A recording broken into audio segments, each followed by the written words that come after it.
Série noire à la une.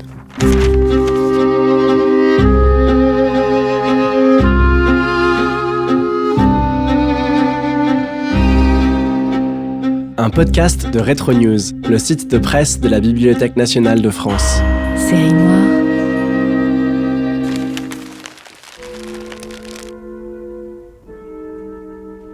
Il paroie depuis 2 mois dans cette province, aux environs de Langogne et la forêt de Mercoire, une bête farouche qui répand la consternation dans toutes les campagnes.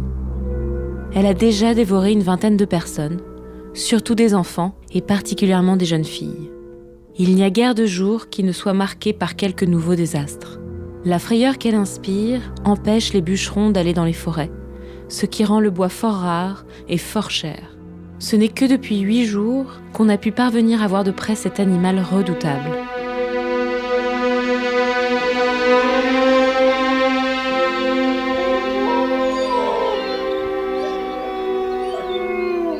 Il est beaucoup plus haut qu'un loup, il est bas du devant, et ses pattes sont armées de griffes. Il a le poil rougeâtre, la tête fort grosse, longue et finissant en museau de lévrier, les oreilles petites, droites comme des cornes, le poitrail large et un peu gris, le dos rayé de noir et une gueule énorme armée de dents si tranchantes qu'il a séparé plusieurs têtes du corps comme pourrait le faire un rasoir. Il a le pas assez lent et court en bondissant. Il est d'une agilité et d'une vitesse extrême. Dans un intervalle de temps fort court, on le voit à 2 ou 3 lieues de distance. Il s'approche de sa proie, ventre à terre et en rampant, et ne paroit pas alors plus grand qu'un grand renard. À 1 ou 2 toises de distance, il se dresse sur ses pieds de derrière et s'élance sur sa proie qu'il attaque, toujours au cou, par derrière ou par le côté. Il craint les bœufs qui le mettent en fuite. L'alarme est universelle dans ce canton. On vient de faire des prières publiques. Le marquis de Marangy a rassemblé 400 paysans pour donner la chasse à cet animal féroce, mais on n'a pu encore l'atteindre. La Gazette, 23 novembre 1764. Légende ou réalité, mythe au singulier, réalité au pluriel. Jean-Marc Morisseau, il faut rappeler que ce n'est pas une légende, ce n'est pas le monstre du Loch Ness du XVIIIe siècle, la bête du Gévaudan. Alors tout à fait, on est là dans l'un des derniers épisodes importants d'attaque d'animaux sauvages prédateurs, pour garder quelques minutes le mystère, sur l'homme, comme il y en a eu à travers l'histoire depuis plusieurs centaines d'années, et même plusieurs millénaires. Et cette bête a marqué évidemment beaucoup la mémoire, parce que non seulement elle est arrivée tard, mais elle est arrivée au bon moment, à un moment où l'actualité tournait un peu au ralenti, où la presse était extrêmement développée, et elle a suscité une sorte de campagne de presse permettant un passage très brutal des réalités démographiques, économiques, culturelles et sociales d'une région perdue, à savoir les montagnes languedociennes, le Gévaudan et la Haute-Auvergne, jusqu'en Europe et même dans le monde entier, puisque la presse avait une diffusion internationale.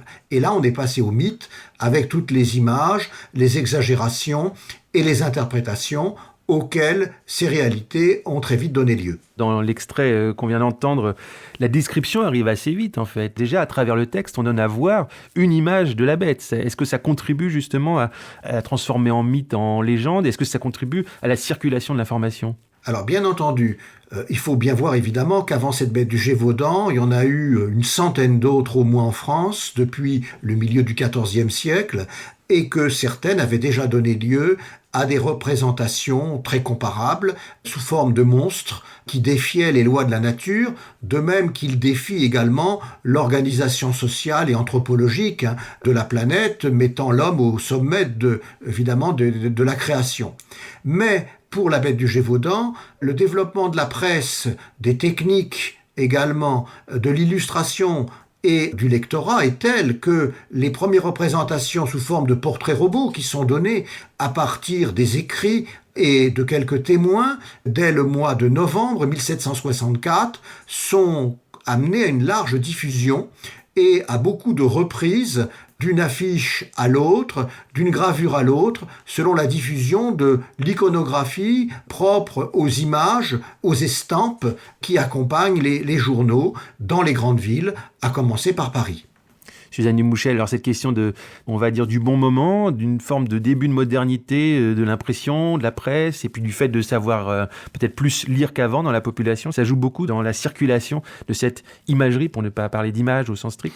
Oui, forcément. Alors, il faut quand même nuancer un tout petit peu. On lit plus, mais ça reste tout de même une frange très spécifique de la population. C'est-à-dire que on n'a qu'une toute petite partie de la population, les plus aisés, qui sont en mesure de lire, mais aussi de se fournir, enfin de pouvoir acheter les journaux. Parce qu'il y a à la fois la compétence d'alphabétisation, mais il y a aussi la compétence, la capacité financière pour se fournir les journaux, même si sur ce plan-là, il existe de plus en plus le développement de librairies ou de cafés ou de clubs qui permettent de mutualiser les abonnements.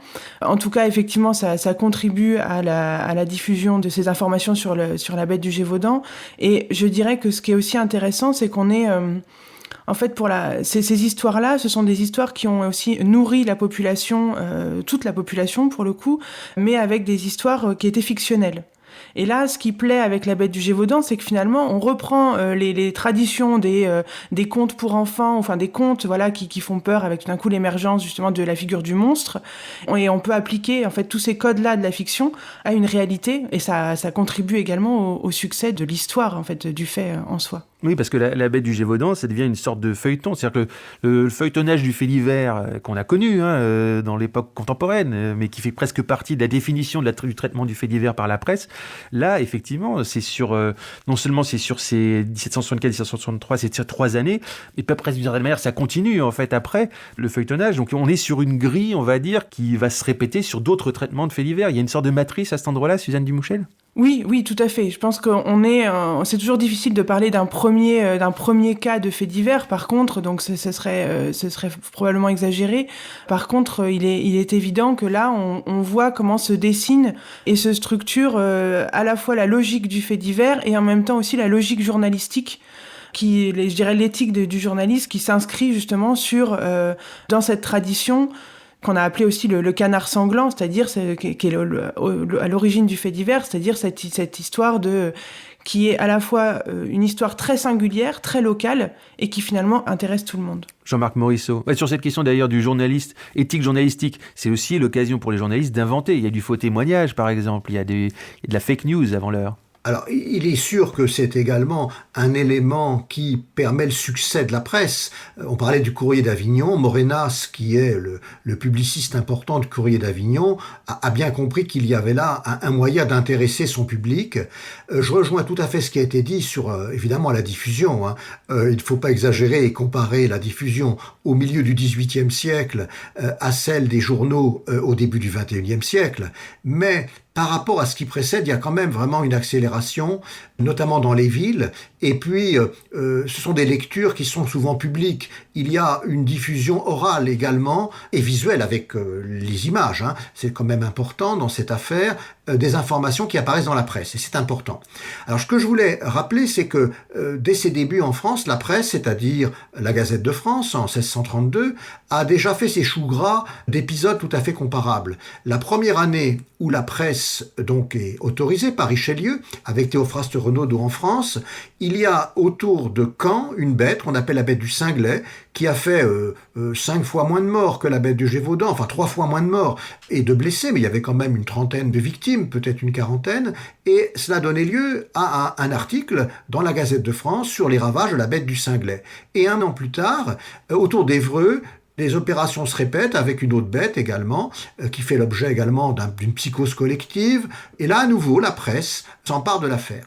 Ça a continué au XVIIe siècle, quand il y a eu une bête bien plus épouvantable que la bête du Gévaudan, qu'on appelait la bête du Gâtinais, à la fin de la Fronde, entre 1652-53 et 1657. Et pendant 4-5 ans, il y a eu des couplets, des rimes, des rapports, des images également, qui défrayaient la chronique et qui montraient vraiment l'importance de cette bête du Gâtinais. Mais avec la bête du Gévaudan, les proportions sont tout à fait différentes. Série noire, à la une.